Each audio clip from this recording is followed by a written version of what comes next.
your sort of company, Barefoot Athletics, Yeah. BEAR.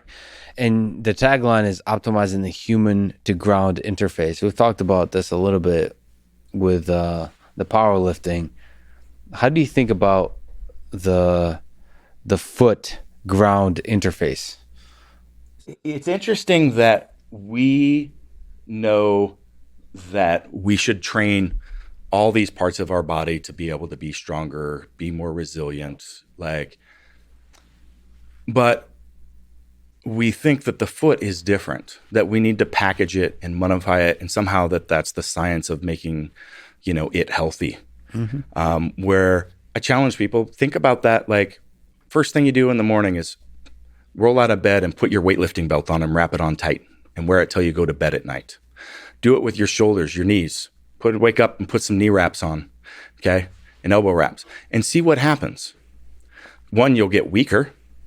You'll lose movement capacity, and you'll start affecting other areas of the body very negatively because they will start picking up the compensation for those joints that are not moving properly. This is it. What shoes are for is to protect you from the environment, from cuts and abrasions and heat and things like that. But the foot, the mind-blowing, is like every other area of the body. You need to use it. And you need to strengthen it, and you need to learn to control it. That's it. That's all I have to say about the subject, okay? It's that simple, but somehow we have been sold entire industries, like the orthotics industry. It's completely false. Meta-analysis of the data shows that orthotics do nothing beyond temporary relief from pain over a 6-8 week period of time and provide no long-term benefit. And I can't tell you how many people I've eliminated back or knee or hip pain from working on strengthening and controlling the foot and ankle complex. We've villainized and said a low arch is a condition that needs fixed. Like, when it really is just controlling the foot and ankle complex and how they relate to each other and how we use that. Is it like, go put on boxing gloves in the morning and do that for the next 20 years and see what happens. It's not about finding the right shoe that fits because your foot has been deformed. And so I'm not like some wacky guru, like, oh, you got to be barefoot forever or do this. Like, no, I'm just saying, go spend some time using it. Strengthen it, learn to control it, and you will work better in a shoe. But the whole running shoe movement with the raised heel, that was the person that suggested that to Nike way back when they were trying to figure out what to do. The reason, and he says it's the worst thing that he ever did, because we were coming from an era of people wearing heeled shoes, which, by the way, came from stirrups way back in the day. That's where the whole heel came from, is to go into stirrup, but then it went into fashion. And then the running craze started coming around in the 70s. They're starting to push this to the general mass population, and they realized that they were causing injuries. And like, what are we going to do? Well, that's because everybody was in this position and had a shortened calf muscle. And it's like, well, the workaround, let's just put a heel on it so we don't injure them. That's it. Yeah. And now, because the raised heel, you got to raise to the toe. And then now with that, if you go stand on something and pull your inner toe in and in a squat position, just reach down and do it, you'll see that you have no control over internal or external rotation of your leg. You don't. Or your foot. And you actually have to put a support in for the arch to be able to passively control those structures. It's just Band-Aid on top of Band-Aid on top of Band-Aid.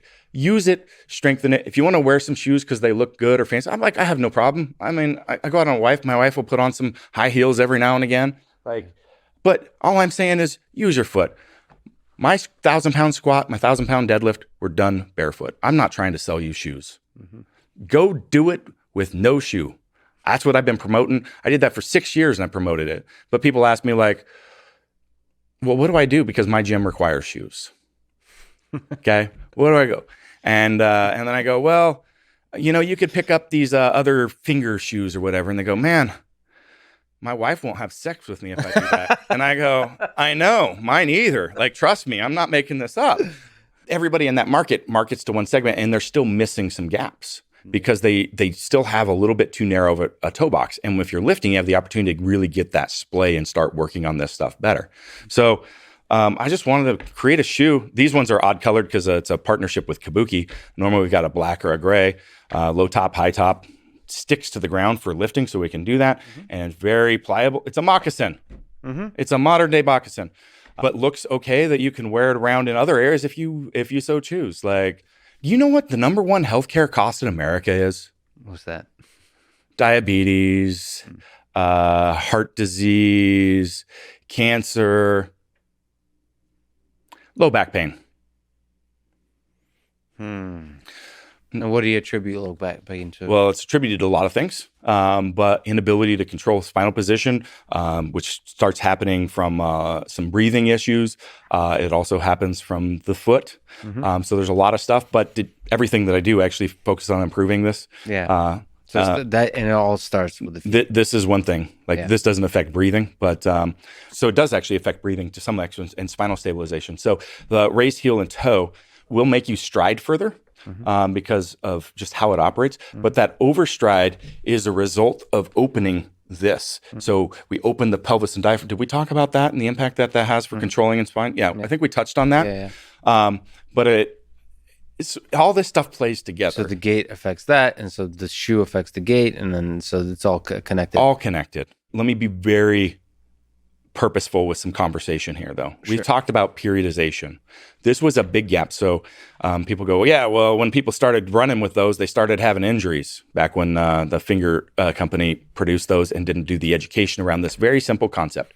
You do not walk into the gym if you haven't squatted and start squatting 225 for max reps every week, day or every day over day. Yeah. And that's what people did because they weren't told that you need to build the capacity to do this. You go wear these and walk around in your office or wherever all day long, your feet are going to hurt. They're going to be sore. Do it for 10% of your time. Yeah. Do that for a month, then add some. That will build the capacity to do this, and then that's going to start having the ability to strengthen, manage the foot. And there's a whole lot of other stuff. I've got videos on things that you can do. Buy whatever you want, or just spend some time out of them. Like, that's all that I want people to do because it is so simple and it has such a profound impact. Yeah, it does. I did. I noticed when I walked in, I was like, oh, hey, you're spending some time without shoes on. Well, what I did, I think it's already now 2 years ago when I was doing a lot of running. I do like a 10-mile run. I would take my shoes off for the last like half mile and I run like that. And that was for me really helpful to ensure that I have proper form that minimizes pain on the way I run. I still like shoes. I benefit a lot from shoes, the protection they provide, but it's for running we're referring to, especially trail running and so on. And in the city when there's glass and all those kinds of things.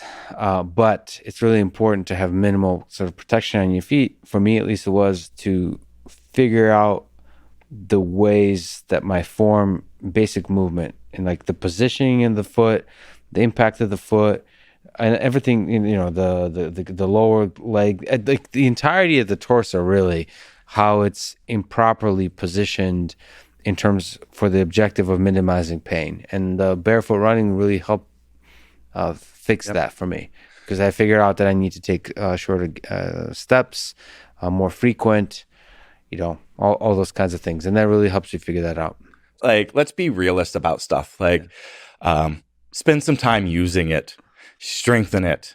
And I've got some great ways to do that and learn how to do that. So, yeah.